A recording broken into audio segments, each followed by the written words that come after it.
A ideia aqui agora é que a gente possa discutir um pouco do que foi tratado na palestra, né, como a gente se encaixa nisso aí. Então, eu queria entender, do ponto de vista de vocês, sobre a questão de cidades inteligentes, sobre a questão de mobilidade, como é que vocês veem o futuro do Brasil, esse futuro no curto prazo agora, e com a internet das coisas, como é que isso muda para o cenário energético do Brasil?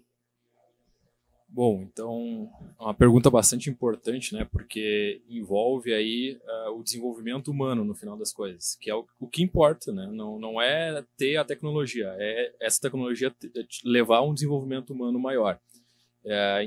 No Brasil, o que eu vejo? Centros, né? Polos que vão ter isso. Alguns polos, por exemplo, aqui a professora mostrou muito bem, já até muito mais avançado do que eu imaginava, né? Algumas coisas. Mas, então, eu vejo o Brasil assim, alguns polos tendo, e infelizmente, quem mais precisa ainda levando muito tempo para alcançar isso.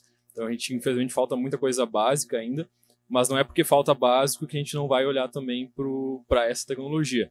Então, alguns locais já estão olhando, mas eu não sou tão otimista para a gente chegar lá no desenvolvimento humano de modo geral a curto prazo.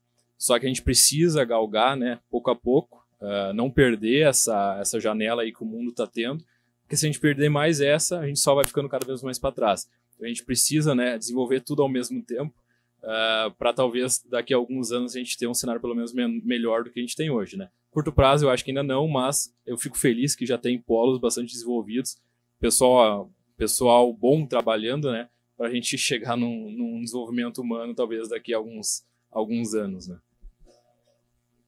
Bom, no assunto de cidades inteligentes, a gente percebe pela brilhante palestra dela que é um assunto muito abrangente.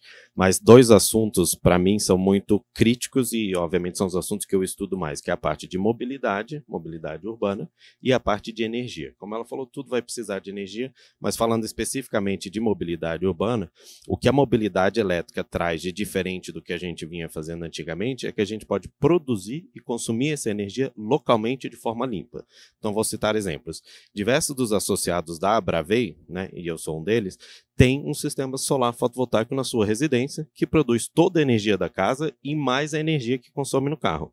Então eu tenho, na verdade, uma sobra de energia todo mês, que fica lá como um crédito de quilowatt-hora, que numa eventual maior consumo de algum mês ou algum futuro aí, eu posso utilizar essa energia que eu mesmo produzi. E a gente começa a ver diversas tecnologias integrando a isso, como por exemplo o armazenamento de energia, que vai possibilitar, quer seja o armazenamento no próprio carro, né, que depois vai poder ser integrado com a própria residência, que é o Vehicle to Home, que é uma etapa antes do Vehicle to Grid. Eu não preciso entregar essa energia para o grid. Eu posso consumi-la na minha própria residência. E a própria bateria estacionária, que você vai ali, você está fora de casa, durante o dia essa bateria vai ser carregada com o sol, e quando você chega em casa do trabalho para carregar seu veículo, você está, na verdade, carregando com essa energia do sol que ficou armazenada ali.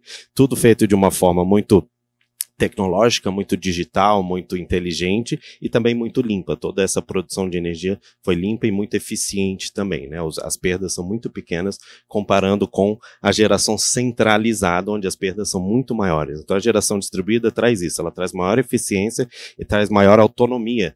Então, como ela falou, você tem que pôr as pessoas no centro da tecnologia, no centro do que você está desenvolvendo.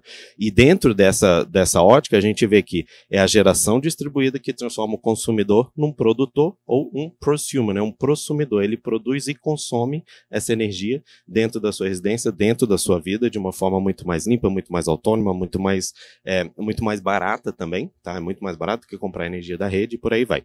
E dentro desse desenvolvimento, o que eu acho muito importante, e a gente trabalha bastante, é essa parte de integração da academia, que está produzindo esse conhecimento, produzindo essa tecnologia, as startups que estão transformando esse conhecimento em algo mais palpável, testando, validando novas tecnologias, as grandes empresas que estão, então, comprando essas soluções das startups para dar maior escala, para dar maior vazão, e a administração pública que tem que procurar essas soluções, e já temos diversos casos de prefeituras e governos de estado Brasil afora, que buscam essas soluções e buscam integrar todo esse ecossistema de academia, iniciativa privada, iniciativa pública, todos trabalhando juntos para transformar nossas cidades em mais inteligentes e mais sustentáveis e por aí vai.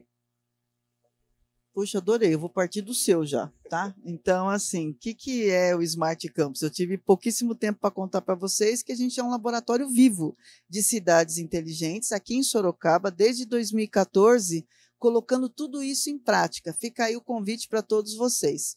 Como ele muito bem falou, ali nós não trabalhamos sozinhos. Nós trabalhamos com as startups, então nós temos várias startups aqui do Parque Tecnológico que estão usando o nosso campus como uma área de prototipação. Nós também temos o poder público local, estadual e federal. Nós somos um centro de referência IoT do Ministério da Ciência, Tecnologia e Inovações. E também olhamos, obviamente, a parte da academia. Então, é um momento ímpar da humanidade. Nós temos a chance de reescrevermos a nossa história. Queria convidar todas as empresas que estão aqui, todas que estão nos ouvindo, que, se quiserem ter um ambiente controlado para testar as suas soluções, para a gente monitorar, nós temos lá um carregador de veículos de carro elétrico já há 2 anos, aberto à população. Nós sabemos quanto que consome, qual que é o melhor horário, estamos integrando isso com o nosso painel fotovoltaico para que ele seja autônomo também e limpo, né? Então, o meu convite aqui e a minha provocação para todo mundo é esta: que mundo nós estamos criando, né? Qual é o legado que nós vamos deixar, tanto para as pessoas quanto para o meio ambiente? A eletrificação da frota é maravilhosa, por um lado. Por outro lado, como é que a gente vai fazer com todos esses resíduos? Eu sei que está todo mundo estudando isso. Não dá para a gente discutir agora qual vai ser o impacto disso. Impacto sempre tem. Então, como é que a gente minimiza colocando todo mundo para estudarmos juntos, para nós chegarmos a um mundo melhor? Esse é o nosso foco lá no Smart Campus Facens. Temos até um MBA para isso. Vamos colocar lá um banner hoje que quem quiser fazer também vai ter o desconto aí, porque a gente está com muita força estudando todos os 9 eixos de uma cidade inteligente. E a energia, o meio ambiente, a saúde, qualidade de vida, a indústria e negócios, a mobilidade, a urbanização, a tecnologia da informação e comunicação, é um dos eixos que a gente está colocando de pé nesse projeto. Então, realmente, o meu foco aqui é convidar todo mundo para participar desse projeto, para a gente construir aí um mundo melhor.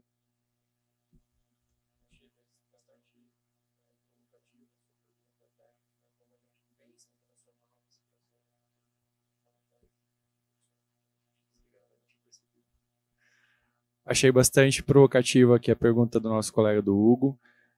Num curto, médio espaço de tempo, como a gente transformar tudo isso em realidade? A gente já sabe a resposta, a gente já sabe o caminho, né? A gente já viu que isso é realidade, e a única questão que eu vejo é os nossos recursos são finitos.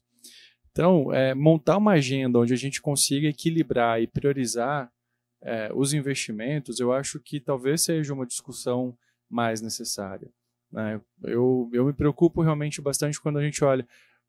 Muito interessante, o pessoal falou, poxa, o inverno vem vindo, a gente está reduzindo a capacidade de armazenamento hídrica que a gente tem. Não estou dizendo agora, né, porque a gente começa a ter chuva, mas é sempre uma preocupação, é tarifa mais alta. Daqui a pouco a gente entra numa fase de escoar a safra, que nós vamos colher daqui a pouco. Então, enfim, cada momento parece que a gente acaba priorizando uma coisa e esquece as outras agendas que são tão importantes quanto. Então, acho que o que nós temos, né, talvez de uma forma incentivar e influenciar os tomadores de decisão para que a gente consiga realmente construir uma agenda. E eu sempre digo, isso tudo precisa de infraestrutura. Infraestrutura não dá para olhar com retorno de investimento a curto prazo. A gente tem que construir coisas boas para que sejam duráveis. Então, acho que esse é o principal ponto que eu gostaria de adicionar, mas bem interessante a sua pergunta, Hugo. Alguém tem alguma pergunta que queira fazer?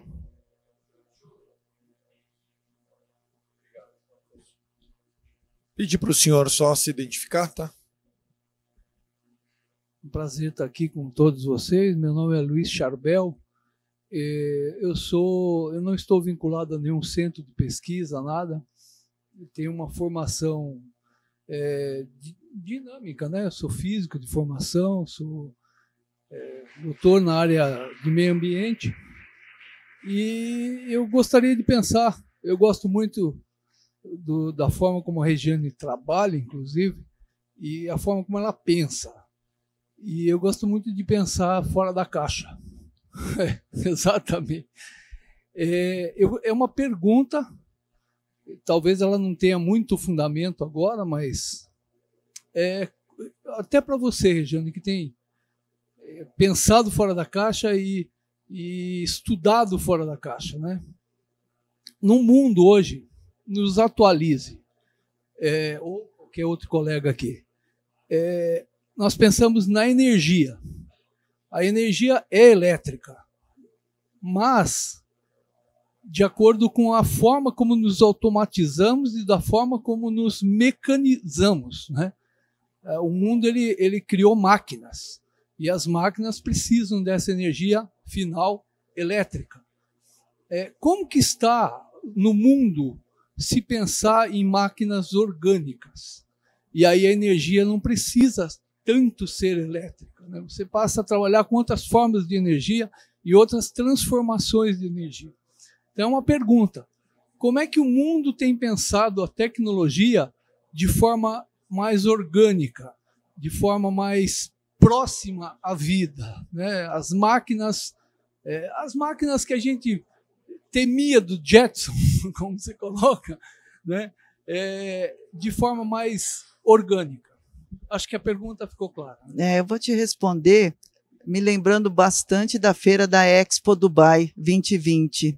Eu entrei num stand que eu fiquei simplesmente apaixonada. A gente sabe que Dubai não tem água, né? E só tem sol, e tem deserto, e tem aquele show de horror. O que eles estão fazendo? Olha isso. Eles estão pegando uma área de Dubai, onde eles estão construindo tudo integrado. Então, eles têm lá o sol, colocando a energia fotovoltaica. Dessa energia, eles estão fazendo com que as nuvens sejam carregadas, jogam sal em cima da nuvem para chover naquele espaço, para gerar naquele espaço a energia hidroelétrica. E dessa energia hidroelétrica, eles já estão separando o hidrogênio. Eu fiquei assim, olhando, falei assim, putz, é uma coisa meio óbvia, mas que o homem está entendendo, porque eles não têm recurso nenhum, e a gente aqui vive num país tropical, abençoado por Deus e bonito por natureza, né? E a gente vive estragando, né? Então, ali, como eles não têm nada, eles aprenderam a tirar do nada um recurso maravilhoso. Então, eu sugiro dar uma olhadinha nisso, porque foi realmente o mais disruptivo que eu vi, a geração de todos os tipos de energias no mesmo local. Dá uma olhadinha nisso daí que eu achei bastante interessante. Agora, o que vem por aí é a computação quântica. A gente vai mudar de patamar, né? Vai ser uma mudança que vai exigir muita energia e vão misturar com a quântica. Então, a abertura para o futuro é o que eu costumo brincar, né? É SDS, é só Deus sabe, né? Eu sou muito pobre para poder saber disso. Obrigada pela pergunta. Queria agradecer a todos vocês. Fazer só uma observação que é bem interessante. O Brasil é um país subdesenvolvido. Isso tem a ver diretamente à energia, tá? Quanto mais energia per capita um país consome, mais desenvolvido é esse país. Então, desenvolvimento passa por energia. Isso é muito importante. Eu acho que o pessoal resumiu bem aqui. Queria agradecer a todos vocês, agradecer a vocês pela presença. E, devido à hora, vamos passar a palavra ao mestre de cerimônias. Obrigado, pessoal.